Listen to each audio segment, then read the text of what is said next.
habag at awa, naglagay ka po ng leader na nagmamahal sa iyong iglesia.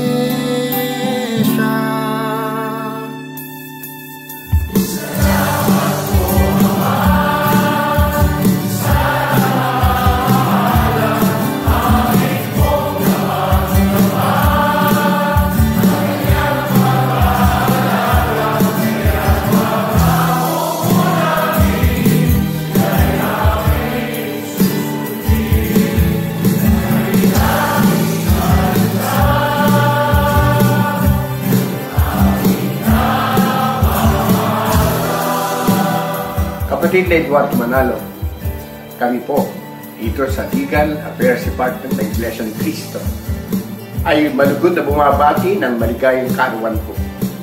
Umasa po kayo na kaming lahat ay kaisa ninyo sa pagtatanggol at pagmamalasakit sa buong iglesia.